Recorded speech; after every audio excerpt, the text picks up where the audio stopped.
প্রিয় viewers, welcome back to Humayra's kitchen. আজকে share করছি ক্রিমি মাশরুম স্যুপ রেসিপি। যারা মাশরুম খেতে পছন্দ করেন তাদের কাছে এই স্যুপটা খুবই ভালো লাগবে। আর সবচেয়ে বড় কথা, ক্রিমি টেক্সচারের মাশরুম স্যুপ হলেও এতে কোনো ক্রিম ব্যবহার করা হয়নি, ফলে খুবই ডায়েট ফ্রেন্ডলি আর লো ক্যালোরির। আমি প্রায় 15-20টার মতো আমি ফ্রেশ মাশরুমটা নিয়েছি, বাটন মাশরুম। তবে এটা অবশ্যই আপনারা যে সেদ্ধ অবস্থায় টিনের কৌটাতে পাওয়া যায় সেটাও ব্যবহার করতে পারেন। খুব সহজ একটা রান্না, আর রান্নায় কিন্তু আমি 2-1টা টিপস দিব, ফলে মাশরুম স্যুপ হবে অসম্ভব ক্রিমি টেক্সচারের, স্মুথ আর একদম মোলায়েম মখমলের মতো।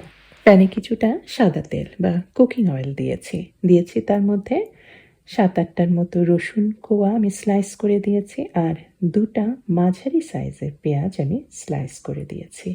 এখন এটাই কিছুটা হালকা বাদামি রং করে ভেজে নেব। আর এই স্যুপটা তৈরি করার জন্য এই যে তেল ব্যবহার করছি, এটা লো ক্যালোরির জন্য, ডায়েট ফ্রেন্ডলির জন্য। এক্ষেত্রে আপনারা ইচ্ছা করলে আর একটা তেল ব্যবহার করতে পারেন, সেটা অলিভ অয়েল।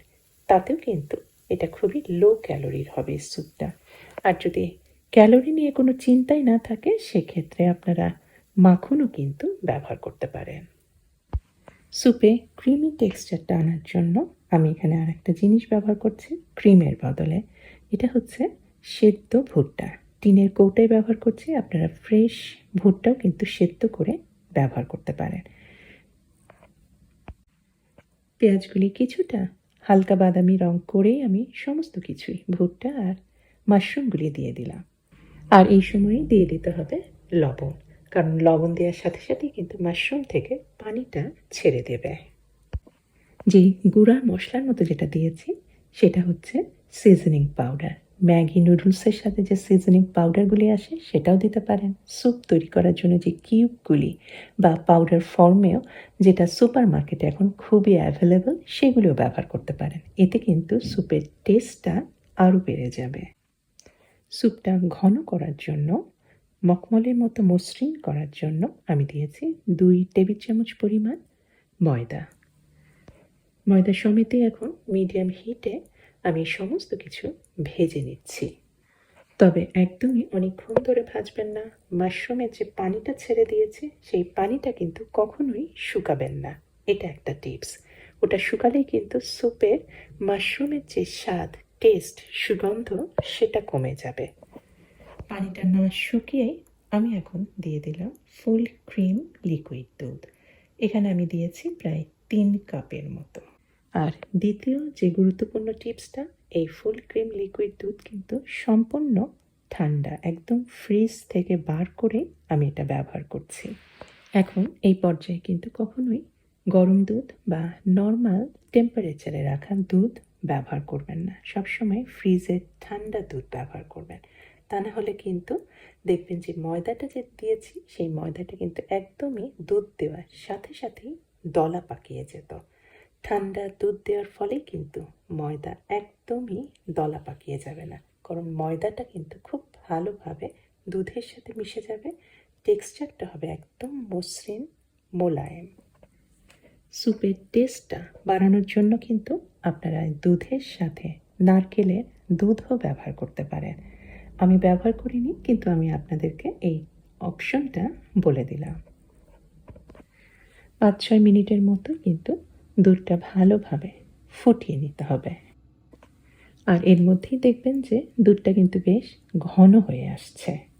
সিজনিংয়ের জন্য আমি কিছু মশলা দিয়ে দিয়েছি স্বাদ অনুযায়ী সাদা গোলমরিচের গুঁড়া, আর কিছুটা দিয়েছি সিকি চা চামচের মতো এটা জায়ফল গুঁড়া। এখন এই সমস্ত কিছুই আমি ব্লেন্ডারে একদমই মিহি করে ব্লেন্ড করে নেব। আমি যে মাশরুমগুলি ব্যবহার করেছি রঙটা একটু খয়েরি রঙের বলে এই স্যুপের রঙটা একটু খয়েরি হয়েছে।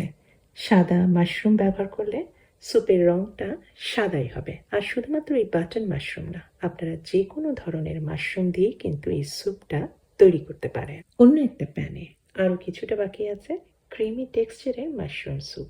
একটু ক্যালোরি অ্যাড করছি।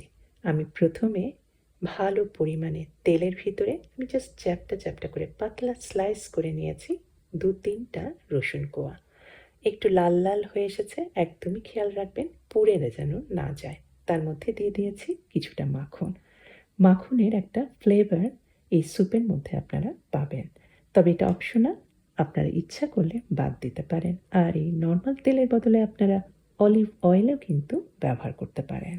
খুবই মজাদার একটা স্যুপ তৈরি হয়ে গেল। আর এটা সার্ভ করতে পারেন গার্লিক ব্রেডের সাথে, বা নর্মাল ব্রেড বা নান রুটি অথবা হাত রুটি, যেটা ইচ্ছা। আমি সার্ভ করেছি শুকনা ফল দিয়ে তৈরি করা একটা ব্রেডের সাথে। এই ফ্রুট ব্রেডের রেসিপিটা কিছুদিনের মধ্যেই আপনারা পেয়ে যাবেন আমার চ্যানেলে। আর এই রেসিপি যদি পছন্দ হয়, অনুরোধ করব অবশ্যই আমার চ্যানেলকে সাবস্ক্রাইব করে আমার চ্যানেলের সাথেই থাকবেন। সবাইকে অনেক ধন্যবাদ। আল্লাহ হাফেজ।